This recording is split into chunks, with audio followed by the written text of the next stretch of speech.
whether or not you identify as autistic, you are probably stimming. And as humanity ascends, we're going to be seeing more and more of this. So in today's video, I'm going to talk more about exactly what stimming even is and the spiritual or metaphysical definition of that. But first, for those of you who don't know me, my name's Hannah. I am a spiritual empowerment coach and metaphysical teacher who happens to be on the spectrum. And I help people to own their powers and step into the driver's seat of their own lives. And today we're going to be doing that by helping you to see what exactly stimming is, why it is necessary, and why it can actually help you work with energy and ground yourself here for your human incarnation. So what exactly is stimming anyways? Essentially, this is something that people do when they are overstimulated by their external environment. It is not exclusive to the autistic community, of course. Everyone, whether neurodivergent or neurotypical, does this. However, with autistic people, with neurodiverse people, generally there's more of a compulsion, like a need to do it. Like we really have to do it to process sometimes. And we're probably going to be doing it more frequently in a more colorful variety of ways than a neurotypical person. But again, I want to be clear, this is not unique only to autistic people. This is something that everyone does and is very necessary for all humans incarnated on this planet at this time. And essentially, stimming is a sort of tick, whether it's like a physical tick, like hand flapping, or a verbal tick, such as just saying or a lot. That can be considered a form of stimming, at least in my opinion. It's a tick that one uses to self-soothe or self-regulate when one is feeling, again, overstimulated by the external environment and needs to process energy. So really, sky is the limit for how you might be stimming. Really, there's so many different ways to stim. I can give you some concrete examples of how I personally stim to this day. So number one is I like to click pens like this.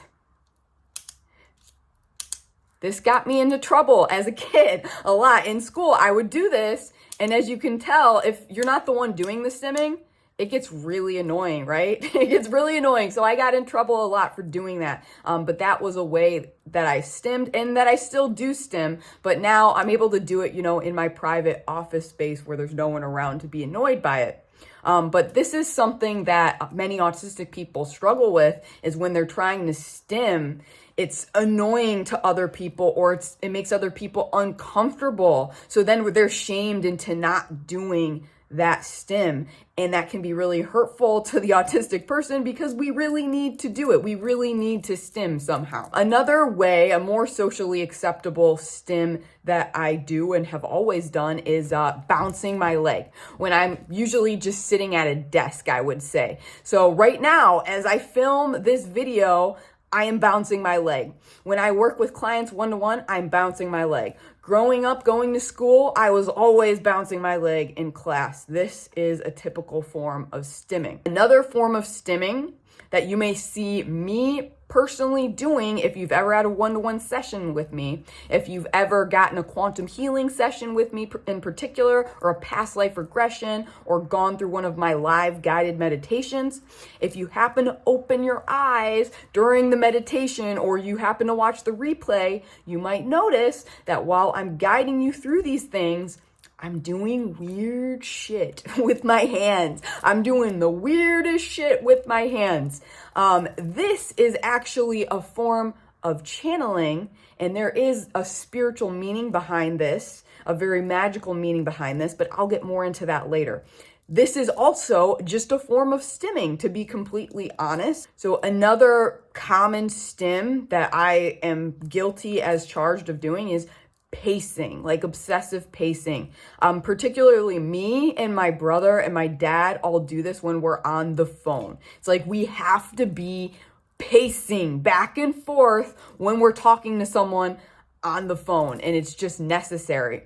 I know even when I was a baby, I like struggled to sleep. My parents needed to like walk me around in like circles around the house. Like they needed to do the pacing for me. And now I do this as a form of self-soothing when I'm trying to process information or emotions. I'm feeling really stressed, or I'm even communicating with people. I will pace around and around and around to kind of process and ground that energy. Another form of stimming I do is usually these days I will have like a crystal, like this rose quartz here, and I will hold it in my hands while I am doing a video, let's say, or working with clients, or sometimes when I'm even out and about, and I will hold it in my hands and I will like squeeze it, kind of like a worry stone, and I just like squeeze like tension into the crystals. And this too, friends, is a form of stimming. So again, I just want to make this clear. Everyone stims. And if you have some stimming ideas, some stims that you do that you'd like to share, you can let us know in the comments below, and I would be excited to hear about that. But everyone stims. You don't necessarily have to be autistic.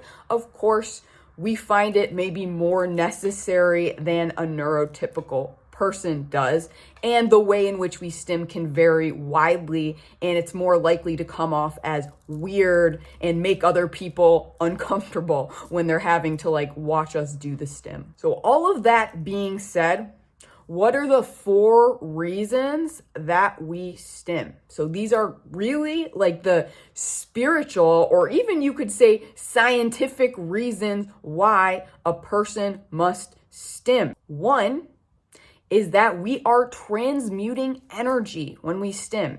So you may have heard the scientific concept, everything is energy, right? And you're constantly kind of like being bombarded with energy when you go about your daily life.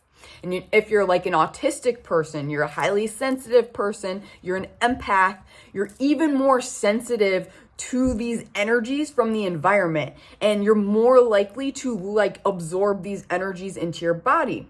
And when you absorb those energies, they can really like mess with you. They can make you feel really jittery, really depressed, really anxious, really heavy.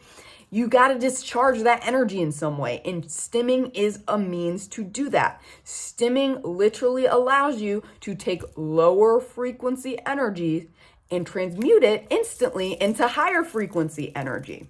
It is a very necessary process. Again, we all need to do this. I think autistic people just do it more often because we're more sensitive. So we become more aware of the energies we're being bombarded with faster, let's say, than a neurotypical person. And I would also say that neurotypical people maybe have more of a capacity to hold like heavy energies in their bodies, whereas neurodiverse people kind of need to transmute that like instantaneously. We don't want that just sitting in our field for very long. The second reason that stimming is necessary sometimes is for communication. So again, everything is energy. And sometimes we got to like bring down that energy and like express it. And maybe our words, let's say, aren't doing us justice. I don't know if anyone out there relates to this, but something I often do is like, if I can't find the words for something on the spot, I'll just like go like this. Like that's a form of stimming. I'll go like this, like, oh, like, and it's almost like I'm kind of shaking that energy free from like up here in my brain. That's what happens when I stim in that way, is I'm like drawing the energy from up here and translating it and like transmuting it through my hands and trying to communicate that energy to the other person. So likewise, number 3 is you can stim to receive communication as well. I personally don't do this so much, but I know there's many neurodiverse and autistic people that do this, where it's like a lot of times when they're listening to you, they're going to have to do some sort of stim in order to receive and process that information on the spot.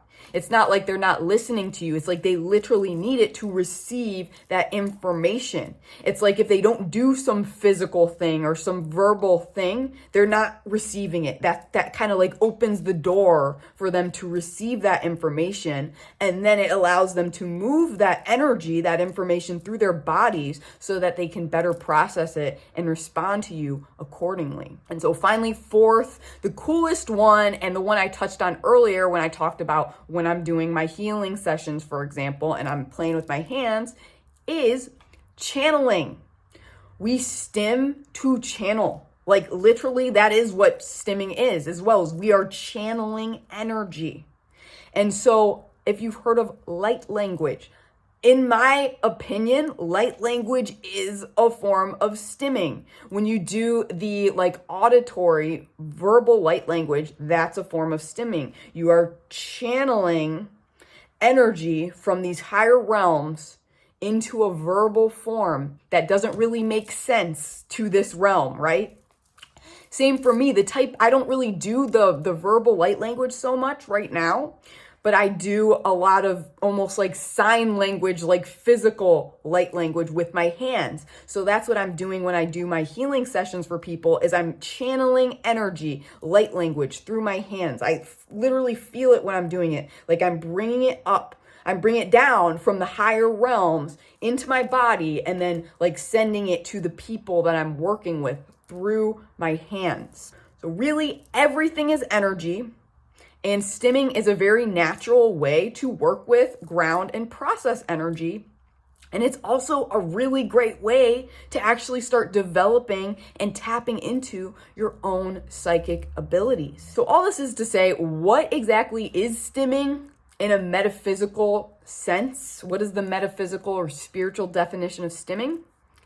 It is quite simply that you are moving energy. That's it. You are moving energy when you are stimming.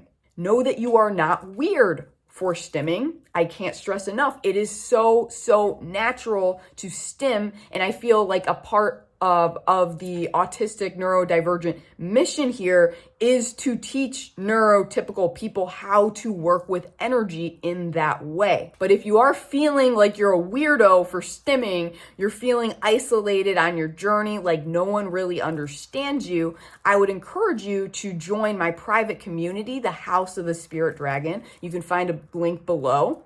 We've got this safe, powerful community of light bringers such as yourself, starseeds, dragon souls, autistic people, LGBT plus, all of the above. It is a very safe space to just show up as your authentic self, to receive support, and to develop your psychic abilities. I would love to see you there. The doors are open now as of posting this. So as I asked before, I would love to know in the comments if you want to share some of your stims with the class. I'm sure we would all be open to hearing these new ideas for ways to stim. And if this video was helpful to you, if it resonated, please give us a like, subscribe, hit that notification bell to be updated when I post on my super erratic schedule. And as always, please engage with this content in some way, as this helps the algorithm along. It helps it get to people that really could use this information but have been kind of cut off from it. So if you can do this, me and the dragons will love you forever. Of course, we love you forever anyways, friends. Much love to you on your journey, and stay powerful.